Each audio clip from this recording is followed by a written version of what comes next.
Hello guys, मैं पंकज और आप देख रहे हैं टेक्नो पंकज यूट्यूब चैनल में। आप सभी का स्वागत है। अगर आप भी प्रतियोगी परीक्षाओं की तैयारी कर रहे हैं तो आपके लिए ये वीडियो काफ़ी इम्पोर्टेंट रहने वाला है, क्योंकि इस वीडियो में मैं आपको कंप्यूटर जीके के इम्पोर्टेंट क्वेश्चंस बताने वाला हूं, जो कि आने वाली सभी प्रतियोगी परीक्षाओं के लिए काफ़ी महत्वपूर्ण रहने वाले हैं। तो आइए देखते हैं आज का पहला क्वेश्चन है, किसी प्रोग्राम का चित्र के रूप में प्रदर्शन क्या कहलाता है? Option number A mix chart, option number B chart, C flow chart, D हल चार्ट। तो पहले क्वेश्चन का राइट आंसर हो जाएगा सी ऑप्शन फ्लो चार्ट। अगले क्वेश्चन की ओर बढ़ते हैं। अगला क्वेश्चन है, निम्नलिखित में से कौन सी वैज्ञानिक कंप्यूटर भाषा है? Option number A COBOL, option number B BASIC, option number C Pascal, option number D Fortran. तो दूसरे क्वेश्चन का राइट आंसर हो जाएगा कौन सी कंप्यूटर की वैज्ञानिक भाषा है, तो वो है फोर्ट्रन। ऑप्शन नंबर डी बिल्कुल सही है। अगला क्वेश्चन है, कंप्यूटर भाषा कोबोल किसके लिए उपयोगी है? ऑप्शन नंबर ए ग्राफिक कार्य, ऑप्शन नंबर बी व्यवसायिक कार्य, ऑप्शन नंबर सी वैज्ञानिक कार्य, इनमें से कोई नहीं। तो तीसरे क्वेश्चन का राइट आंसर क्या हो जाएगा? तीसरे क्वेश्चन का राइट आंसर हो जाएगा ऑप्शन नंबर बी व्यवसायिक कार्य, मतलब कॉमर्शियल वर्क के लिए कोबोल कोबोल लैंग्वेज का यूज किया जाता है कंप्यूटर में। अगला क्वेश्चन है, किस कंप्यूटर भाषा का प्रयोग वाणिज्यिक कार्यों में किया है? Option number A BASIC, option number B COBOL, option number C Pascal, option number D Fortran. तो चौथे क्वेश्चन का राइट आंसर हो जाएगा कोबोल। ऑप्शन नंबर बी बिल्कुल सही है। अगले क्वेश्चन की ओर बढ़ते हैं। अगला क्वेश्चन है, अंग्रेजी भाषा के समान उच्च स्तरीय कंप्यूटर भाषा है? Option number A C plus plus, B COBOL, C Pascal, D Fortran. तो अंग्रेजी भाषा के समान हाई लेवल कंप्यूटर लैंग्वेज कौन सी है? वो है कोबोल। ऑप्शन नंबर बी बिल्कुल सही है। अगले क्वेश्चन की ओर बढ़ते हैं। अगला क्वेश्चन है, कंप्यूटर भाषा जावा के आविष्कारक कौन है? वेरी वेरी इंपॉर्टेंट क्वेश्चन रहने वाला है। Option number A Microsoft, option number B info system, option number C Sun micro system, option number D IBM. तो जावा के जो आविष्कारक हैं वो कौन है? सन माइक्रो सिस्टम है। ऑप्शन नंबर सी बिल्कुल सही है। अगले क्वेश्चन की ओर बढ़ते हैं। अगले क्वेश्चन है, सारे कंप्यूटर में लागू होती है? Option number A COBOL language, option number B Fortran language, option number C machine language, option number D BASIC भाषा।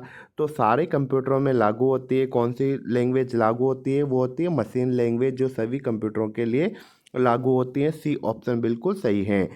अगले क्वेश्चन की ओर बढ़ते हैं। अगले क्वेश्चन है, कंप्यूटर पर प्रयुक्त कम कम सॉरी इंटरनेट पर प्रयुक्त कंप्यूटर लैंग्वेज कौन सी है? जावा, पास्कल, कोबोल, बेसिक। तो इंटरनेट पर प्रयुक्त कंप्यूटर लैंग्वेज कौन सी है? वो है जावा लैंग्वेज। ए ऑप्शन बिल्कुल सही है। अगले क्वेश्चन की ओर बढ़ते हैं। अगला क्वेश्चन है, यूनिक्स नामक ऑपरेटिंग सिस्टम प्रणाली विशेष रूप से किस हेतु प्रयोग में लाई जाती हैं? लैपटॉप कंप्यूटर के लिए, desktop computer, super computer, web server. तो यूनिक्स ऑपरेटिंग सिस्टम किसके लिए उपयोग में लाई जाती हैं? वो लाई जाती हैं वेब सर्वर्स के लिए। ऑप्शन नंबर डी बिल्कुल राइट आंसर हो जाएगा आपका। अगले क्वेश्चन की ओर बढ़ते हैं। अगला क्वेश्चन है, किस प्रोग्रामिंग लैंग्वेज को ट्रांसलेटर की ज़रूरत नहीं होती? आपको राइट आंसर बताना है कि कौन सी प्रोग्रामिंग लैंग्वेज को ट्रांसलेटर की ज़रूरत नहीं होती। मशीन लैंग्वेज, सी लैंग्वेज, बेसिक या फिर हाई लेवल लैंग्वेज। तो मशीन लैंग्वेज को ट्रांसलेटर की ज़रूरत नहीं होती। ए ऑप्शन बिल्कुल सही है। अगला क्वेश्चन है, निम्नलिखित में से कौन सा मशीन इंडिपेंडेंट प्रोग्राम है? Option number A low level language, option number B high level language, option number C assembly language, option number D machine language. तो मशीन इंडिपेंडेंट प्रोग्राम कौन सा है? तो वो है high level language. B option बिल्कुल right हो जाएगा आपका आंसर। अगले क्वेश्चन की ओर बढ़ते हैं। अगला क्वेश्चन है, गलती एक एल्गोरिथम है जिससे गलत परिणाम निकलते हैं, इसे क्या कहते हैं? इसे लॉजिकल एरर कहते हैं, या फिर कंपाइलर एरर या फिर मशीन एरर, ये सभी। तो इस क्वेश्चन का राइट आंसर हो जाएगा लॉजिकल एरर बोलते हैं उसे। ए ऑप्शन बिल्कुल सही है। अगला क्वेश्चन है, मशीन लैंग्वेज क्या प्रयोग करती है? Option number A English language code, option number B numeric code, option number C Java language, option number D ये सभी।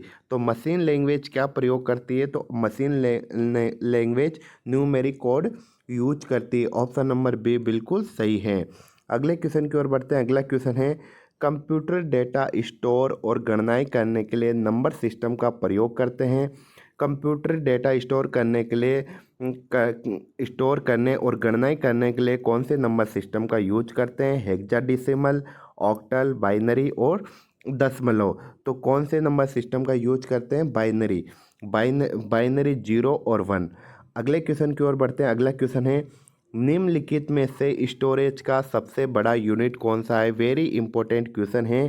केबी, kilobyte, TB, terabyte, MB, megabyte, GB, gigabyte. तो सबसे बड़ा यूनिट कौन सा है? वो है TB, terabyte. Option number B बिल्कुल सही है। अगले क्वेश्चन की ओर बढ़ते हैं। अगला क्वेश्चन है, बिट किसका लघु रूप है?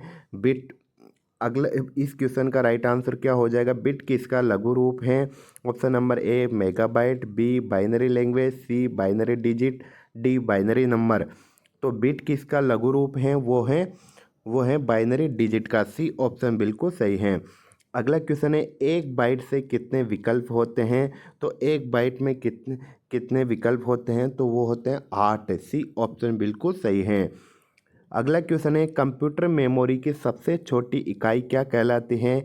वेरी वेरी इंपॉर्टेंट क्वेश्चन है, काफ़ी बार एग्जाम में पूछा गया है। कंप्यूटर मेमोरी की सबसे छोटी इकाई क्या कहलाती है? तो उसे बोलते हैं बिट बोलते हैं। ए ऑप्शन बिल्कुल सही है। अगला क्वेश्चन है, कितना बाइट मिलकर 1 किलोबाइट बनाता है? तो ये भी इम्पोर्टेंट क्वेश्चन है। तो 1024 बाइट मिलकर 1 किलोबाइट बनाता है। तो बी ऑप्शन बिल्कुल सही राइट आंसर हो जाएगा आपका। बी ऑप्शन बिल्कुल 1024। अगला क्वेश्चन है, बाइनरी नंबर प्रणाली में कितने अंक होते हैं?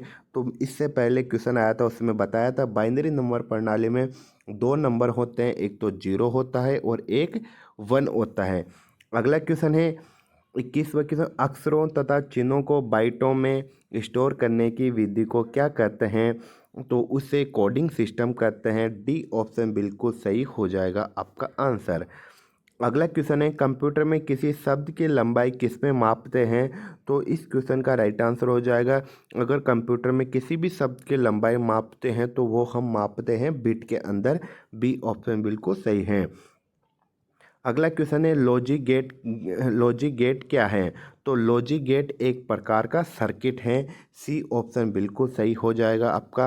अगला क्वेश्चन है, कंप्यूटर पर इंफॉर्मेशन किस रूप में स्टोर किया जाता है? तो कंप्यूटर में इंफॉर्मेशन डिजिटल डेटा के रूप में स्टोर किया जाता है। अगला क्वेश्चन है, कौन सा एक प्रोग्राम है जिससे कंप्यूटर का उपयोग करना आसान हो जाता है?